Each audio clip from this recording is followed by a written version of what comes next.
మొన్న పార్టీ అధ్యక్షులు జగన్మోహన్ రెడ్డి గారు ఆదేశాల మేరకు రైతులు పడుతున్నటువంటి ఇబ్బందులు గడిచినటువంటి 6 మాసాలుగా కూటమి ప్రభుత్వం వచ్చిన తర్వాత వారికి ఇచ్చినటువంటి హామీల విషయంలో ప్రజలు పడుతున్నటువంటి ఇబ్బందుల విషయంలో ఒక కార్యాచరణని జగన్మోహన్ రెడ్డి గారు ఇవ్వడం జరిగింది. అందులో భాగంగా రైతులు సంబంధించినటువంటి పోరుబాటు కార్యక్రమాన్ని చేశాం. ఈరోజు రాష్ట్రంలో ఉన్నటువంటి ప్రతి కుటుంబం మీద, ఇదేదో ఒక వర్గానికి సంబంధించింది కాదు, పేద నుంచి ధనిక వరకు ప్రతి ఒక్క కుటుంబం మీద కూడా భారం పడేటువంటి విద్యుత్ ఛార్జీల పెంపుదల అనేటువంటి దాని మీద కూడా ఒక నిరసన కార్యక్రమాన్ని ఈరోజు ప్రభుత్వం మీద ఒత్తిడి తీసుకొచ్చేటువంటి దానికి ఒక కార్యాచరణ తీసుకోవడం జరిగింది. ఈరోజు ప్రతి కుటుంబం మీద, ప్రతి యూనిట్ మీద దాదాపు ₹1.5 నుంచి ₹2 వరకు యూనిట్ ఛార్జీలు పెంచడం అని అంటే ₹600 వచ్చేటువంటి కరెంటు బిల్లు ఈ నెల నుంచి ₹800 వస్తుంది. అది కూడా స్లాబ్ సిస్టమ్. 6 స్లాబ్లు ఉన్నటువంటి ఈరోజు రాష్ట్రంలో వివిధ స్లాబ్లు ఏవైతే ఉన్నాయో యూనిట్ వైజ్ స్లాబ్స్, ఆ స్లాబ్ రేట్లతో పాటు మళ్ళీ ₹1.5, ₹2 ప్రతి యూనిట్ మీద పెంచడం అని అంటే సామాన్యుడు ఏమైపోవాలి? ఏ రకమైనటువంటి పరిస్థితుల్లో పోనీ వాళ్ళు ఏమైనా ఎన్నికల ముందు చెప్పలేదా? ఎన్నికల ముందు మాకు అధికారం ఇవ్వండి, నాణ్యమైనటువంటి విద్యుత్తునిస్తాం, కరెంటు ఛార్జీలు పెంపుదల అనేటువంటి ఉండదు, మేము అధిక భారాన్ని మోపం అనేటువంటి మాటలు చెప్పినటువంటి చంద్రబాబు నాయుడు మరి ఆయన తాలూకు మేధావితనం, ఆయన తాలూకు ఎక్స్పీరియన్స్, ఆయన తాలూకా నేను ఏ రకంగా సంపద సృష్టించాలో తెలుసు అనేటువంటి మాటలు చెప్పి ఈ రకంగా సంపద సృష్టిస్తాం. పేదవాడిని అడ్డువిరిచి వారి మీద అధిక భారాన్ని మోపి ఈరోజు ఈ స్థాయిలో 15,000 కోట్ల రూపాయలంటే సామాన్యమైనటువంటి విషయం కాదు.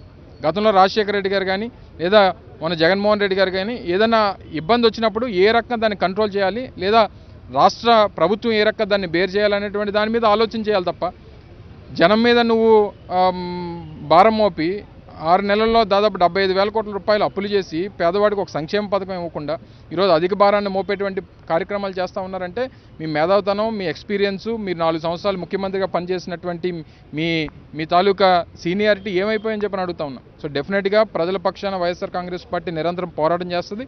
ఇప్పుడు కేవలం వినతి పత్రాల వరకు మేము ఇచ్చేటువంటి కార్యక్రమాన్ని చేసాం. రాష్ట్ర వ్యాప్తంగా రానున్నటువంటి కాలంలో ఈ పోరాటాన్ని మరింత ఉధృతం చేసి ప్రభుత్వం మీద ఒత్తిడి తీసుకొచ్చేటువంటి కార్యక్రమం చేయబోతా ఉన్నాం. అంటే మరోవైపు ఎస్సీ ఎస్టీలకు సంబంధించిన 200 యూనిట్ల ఉచిత విద్యుత్ కొనసాగించాలని కూడా డిమాండ్ చేస్తున్నారు కదా, దీనిపై చంద్రబాబు వైఖరిని ఏ విధంగా చూడాలి? కేవలం ఎస్సీ సామాజిక వర్గం గత ఎన్నికల్లో వైఎస్ఆర్ కాంగ్రెస్ పార్టీకి అండగా నిలబడింది అన్నటువంటి ఉద్దేశంతో ఏ రకంగా వారిని ఇబ్బంది పెట్టాలి, ఏ రకంగా వారిని ఈరోజు 200 యూనిట్ల లోపు ఏదొచ్చినా సరే ఫ్రీ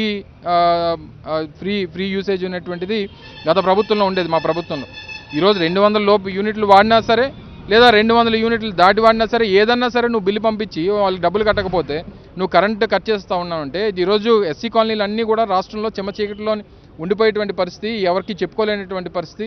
ఈరోజు వైఎస్ఆర్ కాంగ్రెస్ పార్టీ ఆ బాధ్యత తీసుకొని ఈరోజు పోరాటం చేస్తాం. దాంతోపాటు రైతులకు సంబంధించినటువంటి పంప్ సెట్లు కూడా ఆ కనెక్షన్స్ కూడా కట్ చేసేస్తూ ఉన్నారు. కొత్త కనెక్షన్స్ ఇచ్చేటువంటి బాధ్యత తీసుకోవట్లేదు. రైతులు ఇబ్బందులు పడుతూ ఉన్నారు, ఎస్సీ సామాజిక వర్గం ఇబ్బంది పడతాయి, ఎస్సీ ఎస్టీ కాలనీస్ అన్నింటిలో కూడా ఈరోజు రాష్ట్ర వ్యాప్తంగా ఇబ్బందులు ఉన్నాయి. సో డెఫినెట్గా ఈ అన్ని ఇష్యూస్ మీద ఈరోజు రిప్రజెంటేషన్స్ ఇస్తూ ఉన్నాం. ప్రభుత్వం మీద ఒత్తిడి తీసుకొని వస్తాం.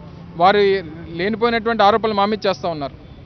మీరు చేసినటువంటి పెంపుదలని లేదా ఈఆర్సీ ఇచ్చినటువంటిదని, సరే మేము చేసినటువంటిది అయినప్పుడు నువ్వు అధికారంలోకి వచ్చావు కదా, తగ్గించేసే ఆ బాధ్యత తీసుకో. నువ్వు ఆ మాటలు చెప్పే కదా అధికారంలోకి వచ్చావు. సో ఇవన్నీ ఇంకా 6-7 నెలలు గడిచిపోతున్నా ఇంక ఏదన్నా జరిగితే జగన్మోహన్ రెడ్డి గారి వల్లే జరిగిందని చెప్పి తప్పించుకోవడం అనేటువంటిది నీలాంటి నాయకుడికి లేదా అంటే సహజంగా ప్రజలు కూడా గమనించాలి. 4 సార్లు మోసపోయారు, మళ్ళీ మోసపోతున్నా ఉన్నారు. అంటే మన దీంట్లో ఏమంటారంటే ఎవడైతే బాగా నమ్ముతాం ఆడే మోసం చేస్తాడంటారు. ఆ రకంగానే చంద్రబాబు నాయుడు 4 సార్లు ఓటేయించుకున్నారు, 4 సార్లు మోసం చేశారు. ప్రజలు ఈసారన్నా వాళ్ళు తప్పు తెలుసుకుంటారు. డెఫినెట్గా మళ్ళీ జగన్మోహన్ రెడ్డి గారిని ఆశీర్వదిస్తారని చెప్పి నమ్ముతా ఉన్నాం.